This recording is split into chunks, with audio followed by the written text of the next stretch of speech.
പരിശുദ്ധ ദൈവമാതാവിന്റെ വണക്കമാസം 9-ാം ദിവസം.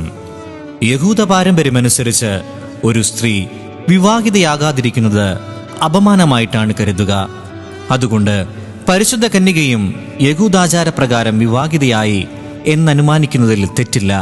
കൂടാതെ പരിശുദ്ധ കന്യക പരിശുദ്ധാത്മാവിന്റെ പ്രവർത്തനത്താൽ ദൈവസൂതന്റെ മാതാവായാലും അവളുടെ അഭിമാനം സംരക്ഷിക്കുന്നതിനും വിവാഹം ആവശ്യമായിരുന്നു. ഇക്കാരണത്താലാണ് പരിശുദ്ധ കന്യകയും വിശുദ്ധ യൗസേപ്പും തമ്മിലുള്ള വിവാഹം നടന്നത്. വിവാഹാനന്തരം വിശുദ്ധ യൗസേപ്പും പരിശുദ്ധ കന്യകയും യഹൂദാചാര വിധികൾക്കനുസരണമായി വിവാഹ ധർമാനുഷ്ഠാനമൊഴിച്ച് ഒരു മാതൃകാ കുടുംബജീവിതമാണ് നയിച്ചിരുന്നത്. എല്ലാ ക്രിസ്തീയ കുടുംബങ്ങളുടെയും പ്രതീകമാണ് നസ്രത്തിലെ തിരുകുടുംബം. 2 ക്രിസ്ത്യാനികൾ വിവാഹിതരാവുന്നത് വിശുദ്ധി പ്രാപിക്കുവാനായിട്ടാണല്ലോ. പരിശുദ്ധ കന്യകയുടെയും വിശുദ്ധ യൗസേപ്പിന്റെയും മാതൃക അനുകരിച്ചു കൊണ്ടുവേണം നമ്മുടെ കുടുംബങ്ങളെ ക്രൈസ്തവമാക്കി തീർക്കാൻ. ജപം.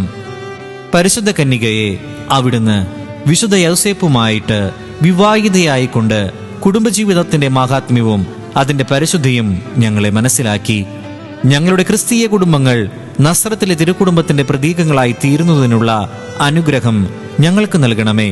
വിവാഹ ജീവിതം വിശുദ്ധിക്കുള്ളൊരു ആഹ്വാനമാണെന്ന് മനസ്സിലാക്കി ഇന്നത്തെ ദമ്പതികൾ അവരുടെ വൈവാഹിക ജീവിതത്തെ പൗത്രീകരിക്കട്ടെ. കുടുംബങ്ങളിൽ സമാധാനവും സേവന സന്നദ്ധതയും പുലർത്തട്ടെ. ഞങ്ങളുടെ ഭൗമികമായ ജീവിതം സ്വർഗീയ ജീവിതത്തിന്റെ മുന്നാസ്വാദനമാക്കി തീർക്കുവാൻ ആവശ്യമായ അനുഗ്രഹങ്ങൾ ഞങ്ങൾക്ക് പ്രാപിച്ചു തരയണമേ. അങ്ങ് തന്നെ ക്രിസ്തീയ കുടുംബങ്ങളിൽ രാജ്ഞിയായി ഭരണം നടത്തണമെന്ന് ഞങ്ങൾ പ്രാർത്ഥിക്കുന്നു. സുഹൃത ജപം. അറിവിന്റെ ദർപ്പണമായ ദൈവമേ, ദൈവിക കാര്യങ്ങളിൽ ഞങ്ങളെ അറിവുള്ളവരാക്കണമേ. അറിവിന്റെ ദർപ്പണമായ ദൈവമേ, ദൈവിക കാര്യങ്ങളിൽ ഞങ്ങളെ അറിവുള്ളവരാക്കണമേ. അറിവിന്റെ ദർപ്പണമായ ദൈവമേ, ദൈവിക കാര്യങ്ങളിൽ ഞങ്ങളെ അറിവുള്ളവരാക്കണമേ.